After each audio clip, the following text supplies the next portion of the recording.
Assalamualaikum warahmatullahi wabarakatuh. Halo anak-anak, berjumpa lagi di channel pembelajaran online Asdi Saputra Channel. Sebelum menyaksikan videonya, jangan lupa untuk like, subscribe, dan tekan tombol loncengnya ya. Terima kasih. Pada video kali ini, kita akan belajar tema 3, muatan pelajaran IPA, materi listrik.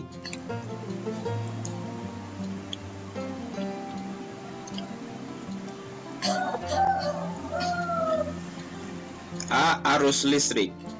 Energi listrik dihasilkan oleh pembangkit listrik. Energi listrik mengalir dari pembangkit listrik melalui kabel-kabel seperti air yang mengalir dalam pipa air. Oleh karena itu, kita menyebutnya arus listrik. Arus listrik mengalir pada rangkaian listrik. Rangkaian listrik sederhana terdiri atas sumber listrik, kabel, lampu, dan saklar. Perhatikan gambar berikut ini. Baterai sebagai sumber listrik, kemudian kabel, kemudian saklar, dan lampu.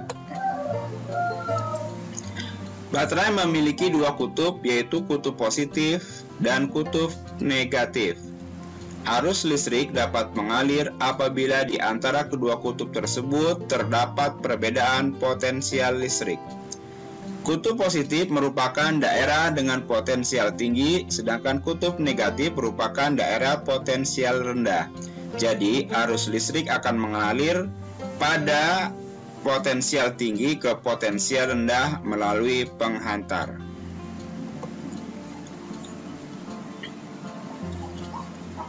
Perhatikan beberapa contoh sumber listrik. Yang pertama adalah baterai. Yang kedua, aki.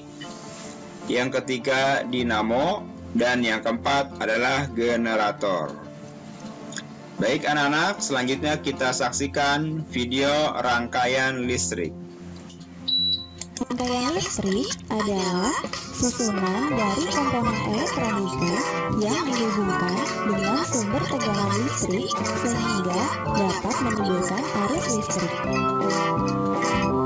Berdasarkan mengalir atau tidaknya arus listrik, rangkaian listrik dibagi menjadi dua.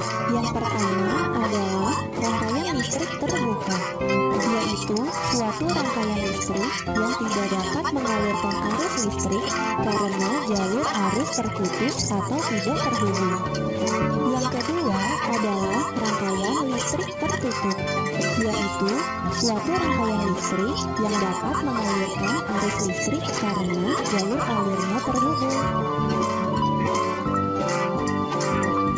Arus listrik pada suatu rangkaian terjadi karena perpindahan elektron yang mengalir dari kutub negatif menuju kutub positif. Kebalikan dari arah elektronnya, arus listrik mengalir dari kutub positif menuju kutub negatif.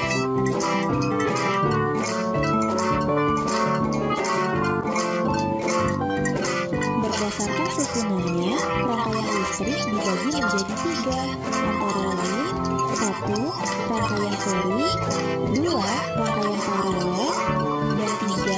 Rangkaian kombinasi seri dan paralel.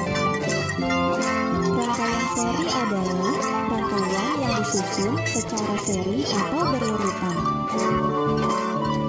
Keuntungan dari rangkaian seri adalah nyala lampu yang dihasilkan dalam rangkaian lebih terang.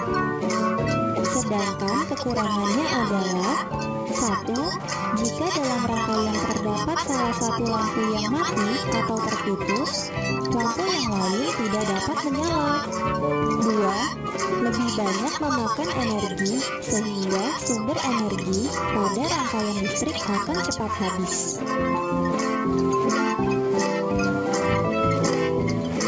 Rangkaian paralel adalah rangkaian yang disusun secara bercabang.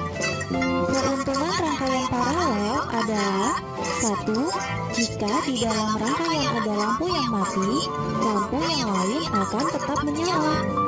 2. lebih hemat energi, sehingga sumber energi pada rangkaian listrik dapat bertahan lebih lama. Sedangkan kekurangannya adalah nyala lampu tidak seterang rangkaian seri.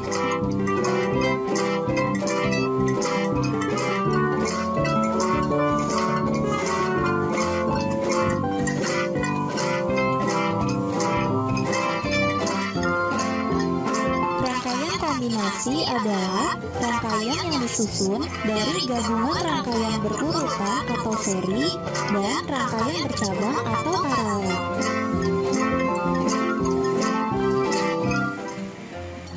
Demikianlah video mengenai rangkaian listrik.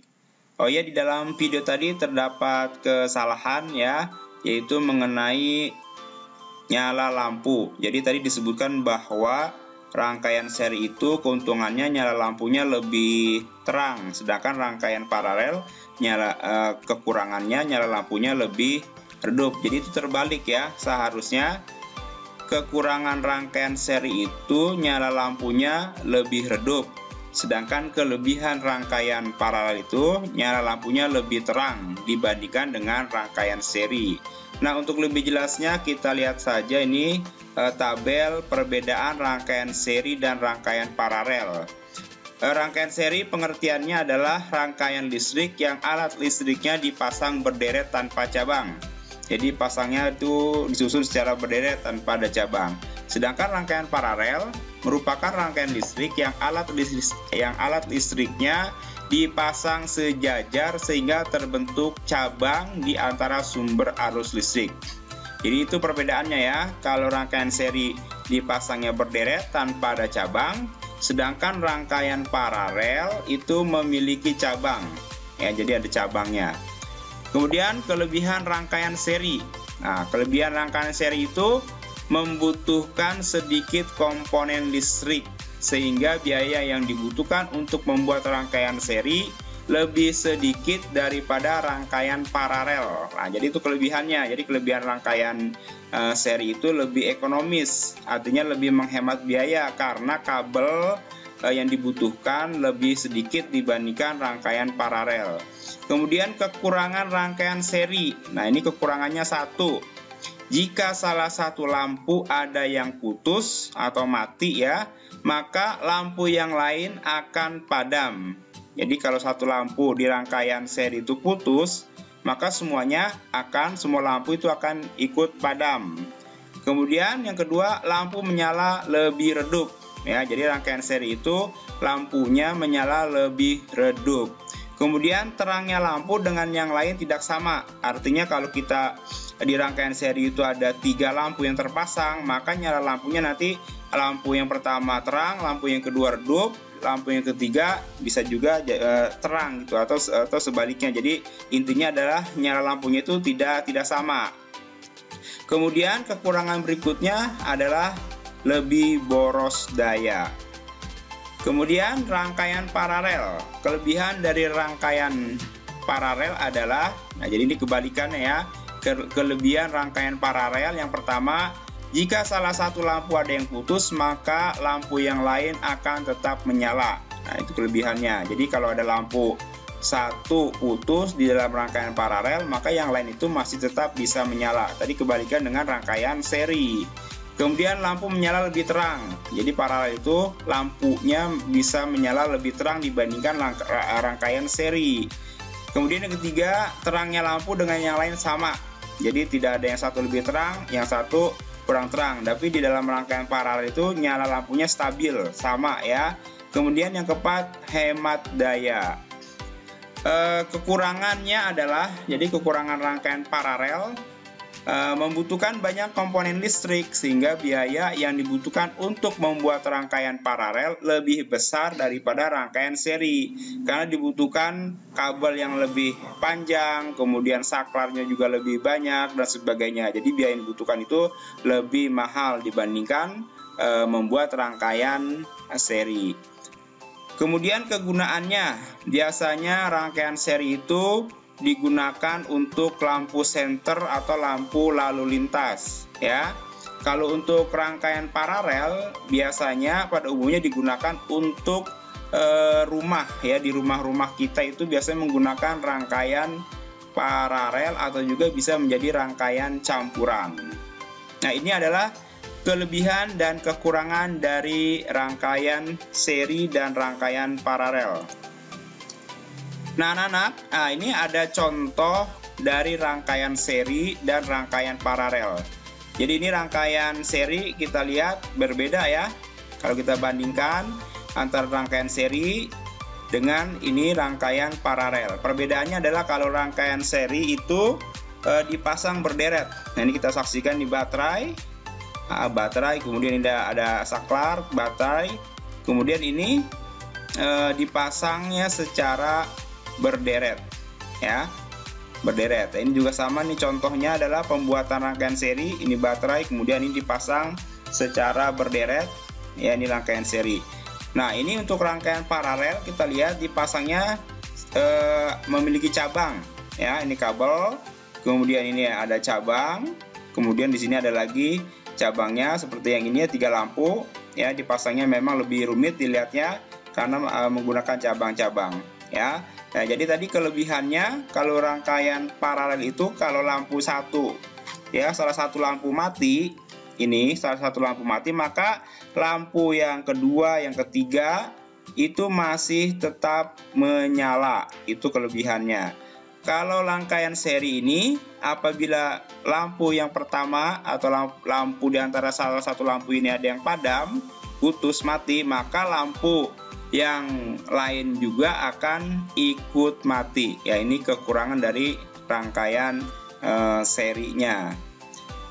Kemudian, nah ini contoh pembuatan rangkaian seri dan paralel. Biasanya anak-anak ditugaskan oleh guru-guru untuk membuat rangkaian seri dan rangkaian paralel secara sederhana.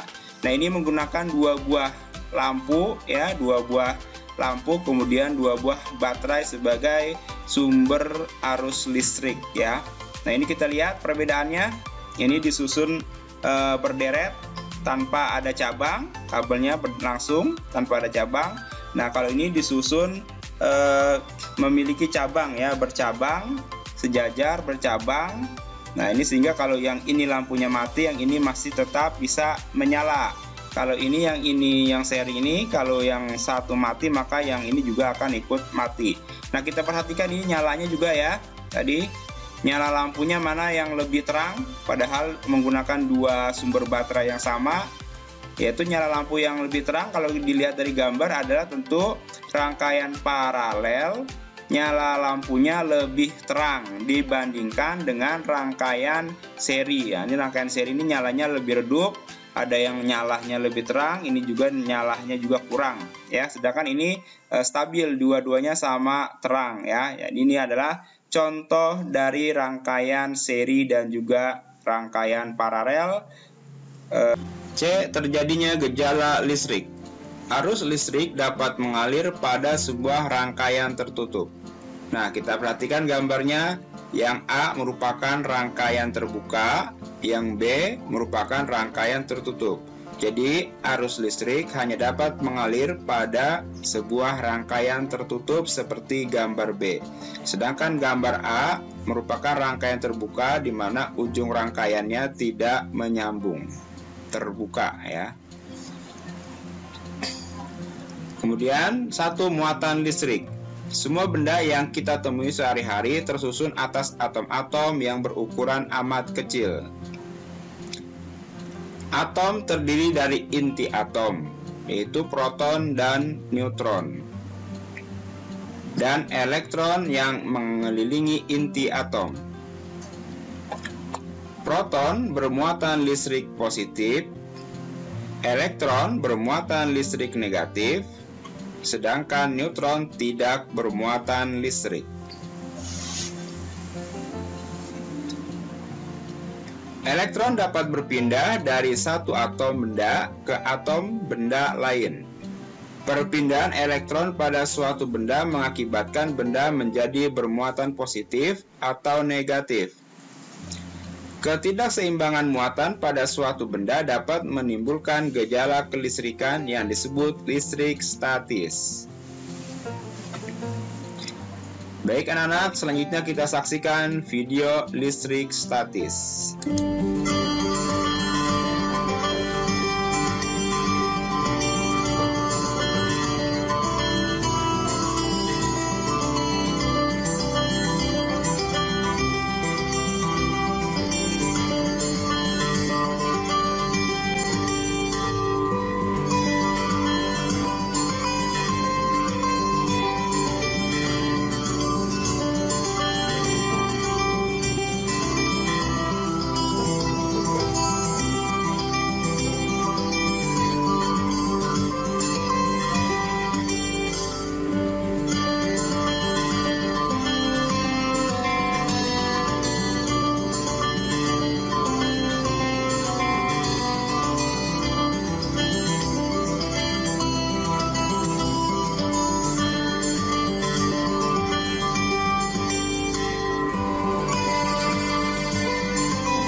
Nah, demikianlah video listrik statis. Anak-anak bisa mempraktikannya di rumah seperti video yang baru saja kamu saksikan. Selamat mencoba. Selanjutnya 2, pembentukan arus listrik. Arus listrik terjadi karena adanya perpindahan muatan-muatan listrik. Teori elektron. Elektron mengalir dari kutub negatif baterai ke kutub positif, disebut dengan arus elektron. Kemudian teori listrik, proton mengalir dari kutub positif baterai menuju kutub negatif, disebut dengan arus listrik. Nah, kita perhatikan diagram perpindahan muatan listrik dalam rangkaian listrik sederhana. Yang tanda panah warna merah ya adalah arus listrik. Mengalir dari kutub positif ke kutub negatif. Sedangkan yang tanda panah berwarna biru adalah arus elektron. Mengalir dari kutub negatif menuju kutub positif. Demikianlah anak-anak untuk video pembelajaran pada kali ini. Semoga bermanfaat. Terima kasih. Mohon maaf apabila ada kesalahan dan kekurangannya. Wassalamualaikum warahmatullahi wabarakatuh.